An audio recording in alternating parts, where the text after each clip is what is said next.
Oi gente, tudo bem com vocês? Aqui é a Prof. Dávila de Redação e hoje a gente vai trabalhar com uma coisa muito importante para a redação de vocês, always, em geral, repertório. Por que o repertório está vindo antes das aulas de estrutura básica? Porque vocês vão tentar utilizar repertório em todos os passos estruturais, seja na introdução, seja no desenvolvimento, seja na conclusão. Então, a gente precisa entender antes a função do repertório, para que ele serve, como ele deve ser usado, para depois, quando vocês verem o passo a passo da estrutura da redação, vocês saberem onde ele pode se encaixar, como ele deve ser utilizado e qual deles pode ser utilizado. A gente tem que pensar primeiramente o que é o repertório sociocultural. Primeiro, sociocultural quer dizer que são coisas que você aprendeu a partir da sua base cultural. Isso envolve religião, programas que você consome, filmes, séries, desenhos, livros.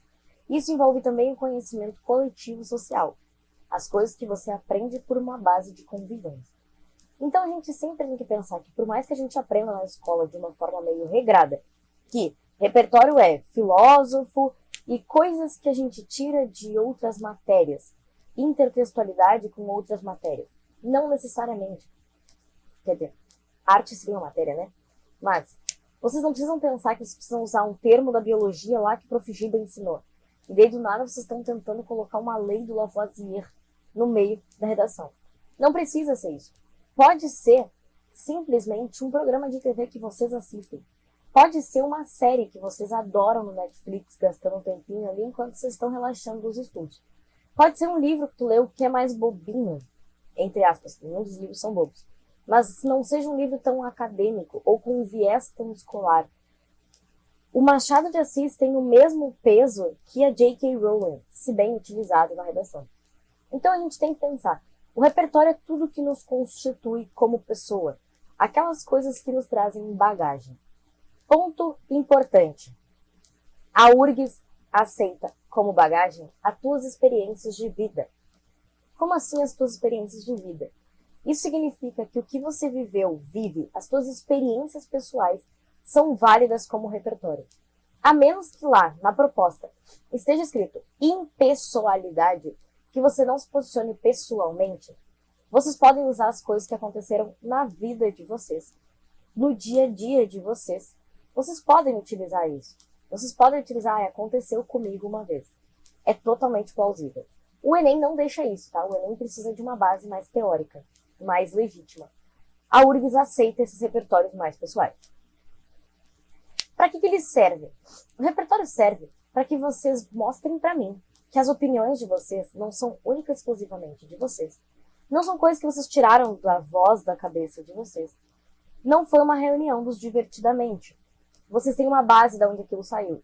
Por exemplo, eu acredito que o sistema carcerário brasileiro tem problemas. Segundo o autor tal, esse autor vai provar o teu ponto de vista. Esse dado vai provar o teu ponto de vista. Esse livro, esse exemplo de uma série, vai comprovar para mim que a tua opinião tem uma base que faz sentido. Por isso que o repertório tem 3 leis que ele deve seguir. Ele deve ser pertinente, ele deve ser legítimo e ele deve ser produtivo. O que essas 3 coisas querem dizer? Ser pertinente. Ele tem um porquê de estar na tua redação. Tu não jogou ele simplesmente ali porque tu aprendeu aqui na aula que tem que ter um repertório.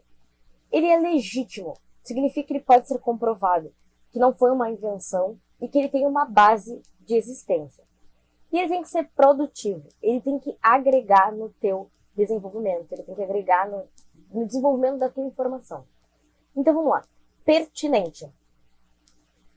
Quando tu colocou ele ali, ele tem sentido de estar ali. Você utilizou ele de uma forma em que ele, colocado na redação, ele flui. Ele passa lisinho. Ele tá de boa. A gente entende que ele está ali por um motivo. Não é simplesmente uma frase jogada no meio da redação. Ele ser legítimo. Usem bases que são comprovadas. Não dá para utilizar elementos que não têm comprovação. Terra plana, por exemplo. Ah, mas eu tenho um teórico que fala sobre terra plana. Ok. Só que isso não dá legitimidade para a tua opinião. Existem limitações de legitimidade. Assim como, mas eu acho. Tu achar não é tão legítimo. Por isso que tu não pode só achar, tem que passar a tua experiência de vida que comprova aquilo. E ser produtivo. Ele agregou no texto. Agora que tu usou esse repertório, eu entendi a tua opinião e entendi da onde tu tirou essa comprovação. Aí vem o ponto importante. Como usar os repertórios? Normalmente, os professores vão ensinar vocês a usar os repertórios lá na introdução e nos desenvolvimentos. Por que não é bom usar repertório na conclusão? Porque tu tendenciosamente vai pender para adicionar novas informações. E dar novas informações não é o caminho da conclusão. A conclusão está fechando o texto. Mas, se tu coloca na introdução, é uma teoria estratégica de contextualização. De colocar para dentro do texto uma informação que vai dar uma base para o leitor sobre o que está sendo falado. E no desenvolvimento, é uma tese de comprovação. Ou seja, a minha opinião é essa, e a prova disso é essa citação aqui. É esse livro aqui, é essa série aqui. Entendido? Conclusão é normalmente uma forma de fechamento, de dar um wow, pega aqui meu fechamento super top. Já, normalmente dá problema, tá? A melhor forma, e a única que vocês deveriam usar na conclusão, é retomada. Por exemplo, tu abriu lá o teu texto com segundo Machado de Assis, ela tinha olhos de cigano oblíquo dissimulada. E lá no final, com os olhos de cigano oblíquo dissimulada, que já dizia Machado de Assis. Retomem uma citação que já estava lá no início, para unir as duas pontas da redação. Evitem novas informações na conclusão. Formas de utilizar repertórios. Para contextualizar. Digamos que eu estou com um tema que é muito complexo de colocar ali as informações ou de explicar como ele funciona quando é um tema abstrato. Aí, amor, é muito difícil explicar. Então, dá um contexto para aquilo. Por exemplo, a prova te deu uma situação. Lembra que a gente já conversou sobre as situacionais em algum vídeo aqui. Uma situação que eu tô. Então, coloca essa situação e explica ela. Para te colocar o leitor no mesmo lugar que tu. Para ele ver o texto pelos teus olhos. É usar do que a proposta te pediu para dar uma expandida naquela informação e trazer para o leitor ele dentro da situação. Até porque a gente tem que pensar, o leitor não tem a tabela que tu tem, não tem a folha que tu tem. Então tu vai pegar aquela situação e contextualizar ela no texto. Na aula tal, no dia tal, caro leitor, de acordo com o que a redação te colocou. Usa isso para apresentar para o leitor o teu ponto de vista, o local de onde você está vendo o texto. A citação. A citação é normalmente o mais clássico, mas também é com maior margem de perigo. Por quê? Porque sempre vai ter um abençoado aqui no YouTube dizendo para vocês citações que servem em 20 temas diferentes. A gente aprendeu com o Jacan que quem faz tudo não faz nada. Se tu acha que serve para tudo, significa que não serve para nada, porque ela não explica nada a fundo. Essas citações muito clichês, que servem para muitos temas, que servem para muitas opiniões, são muito ruins, muito problemáticas. E tem outro problema. Tem um monte de gente que ensina, não só no YouTube, como no Instagram e um monte de coisa, frases perfeitas para um tema. Frases que você deveria usar. E essas citações, não é só vocês que viram. Não é só vocês que seguem aquele influenciador. Isso significa que a gente vai bater o olho em 300 redações com a mesma citação. E aí vocês perdem ponto de autoria. Vocês ganharam ponto por ter colocado um repertório e tomaram bomba em autoria. Procurem citações, expressões e colocações que fazem parte do teu ponto de vista, do teu cotidiano, que servem para ti. Não precisa servir para todo mundo. Tem que servir para ti. Porque se vocês pegam esses temas muito clichês, essas frases muito clichês, vocês ficam presos em autoria. Bauman, Thomas Hobbes, Paulo Freire, Aristóteles, Einstein. Einstein ainda é mais perigoso, porque 90% das frases que dão do Einstein não são do Einstein. Então, cuidado com citações padrões. Fato histórico, eu diria que se eu tivesse que indicar para vocês um tipo de repertório para usar, seria fato histórico. Por quê? Porque vocês já estão estudando história para poder fazer a prova. Então vocês já estão aprendendo as informações que vocês precisam. E dificilmente uma coisa acontece pela primeira vez na história. Então a gente sempre tem uma base de que aconteceu uma vez lá, pode ser no Egito Antigo, 4000 a.C. Não tem problema. As coisas se repetem durante a história. Então vocês têm essa base para poder reutilizar essas informações, para poder reutilizar essa sensação de estar presente de uma situação. Digamos, a gente está diante de uma crise sobre pandemias, uma crise de vírus, uma crise de saúde. Gripe espanhola, peste negra. A gente está diante de uma crise alimentícia, Revolução Industrial.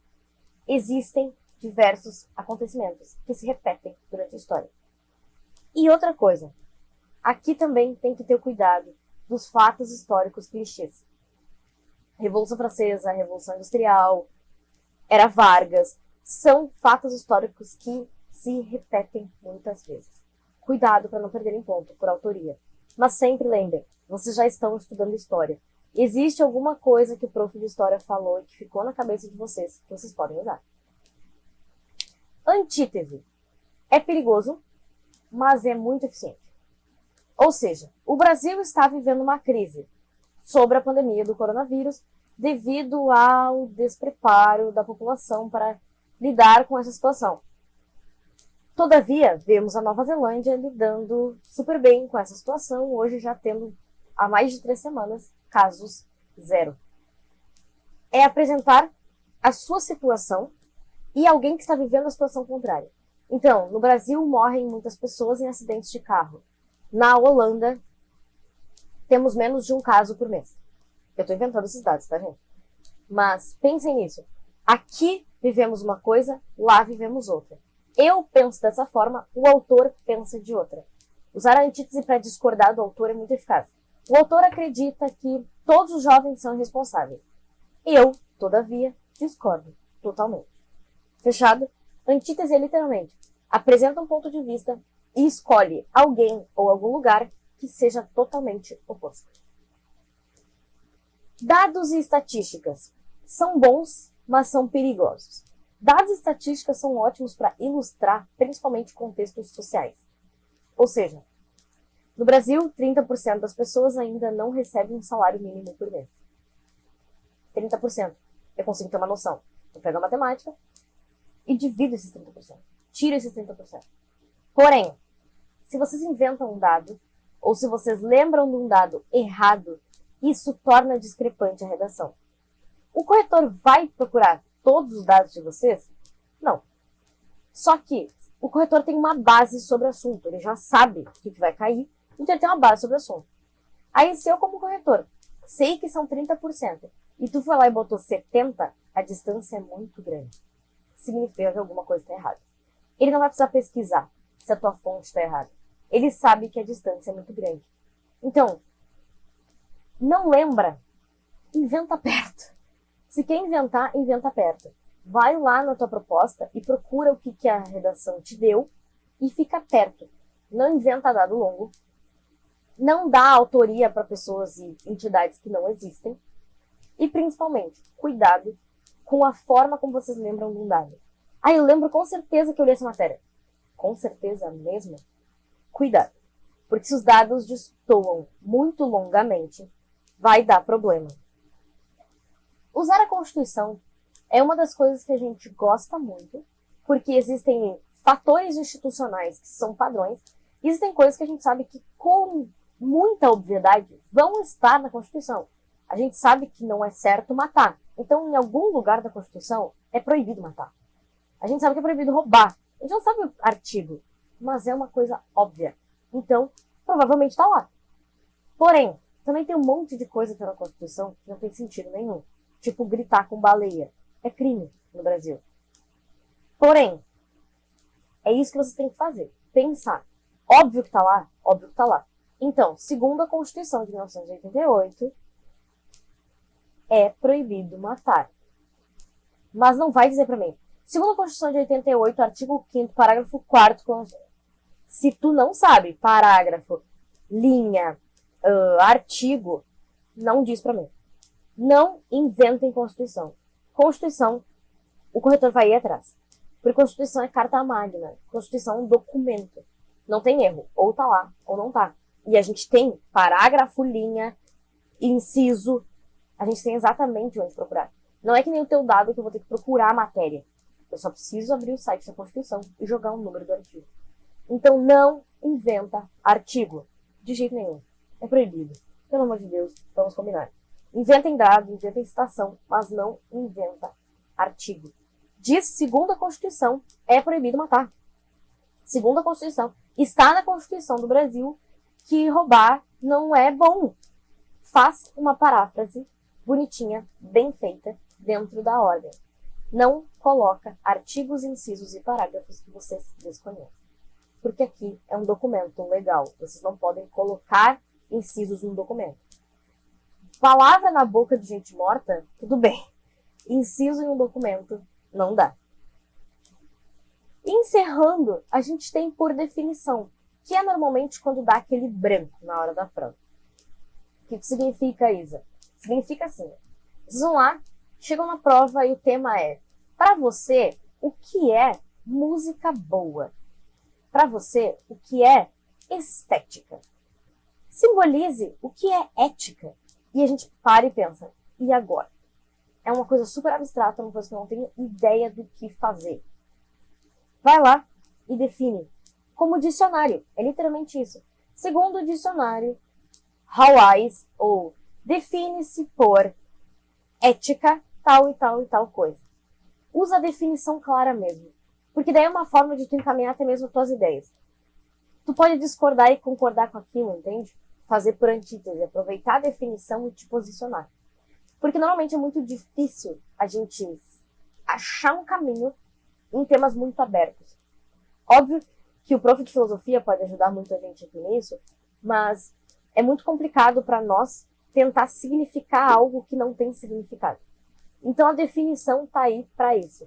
Temas que são muito abertos, ou que são muito difíceis da gente achar uma contextualização única, a gente usa a definição de dicionário mesmo. Fechado, galera? Eu sei que é um pouco complexo a gente pensar em todos esses tipos de definição, em todos esses tipos de uso de repertório, mas é a melhor coisa que a gente pode fazer. Pensar sobre eles e ver qual se encaixa melhor pra gente. Não tem repertório que funciona melhor que o outro. A tua citação vale a mesma coisa que o meu fato histórico, que vai valer a mesma coisa que a série do coleguinha, que vai valer a mesma coisa que o filósofo do outro colega. As definições de citação servem por tudo. Servem por colocação. O repertório serve para embargar tudo. Então significa que os repertórios valem a mesma coisa, visto que eles têm a mesma função. O dado e fato histórico têm a mesma função. Logo, eles valem o mesmo peso. Não saiam desesperadamente achando que tem que usar citação. Não tem que. Achando que tem que usar uma série. Não tem. Vocês só precisam utilizar o que funciona para vocês. Fechado, galera? Bebam água, usem protetor solar, deixem like no vídeo, se inscrevam no canal. A gente se vê na próxima. Tchau, tchau.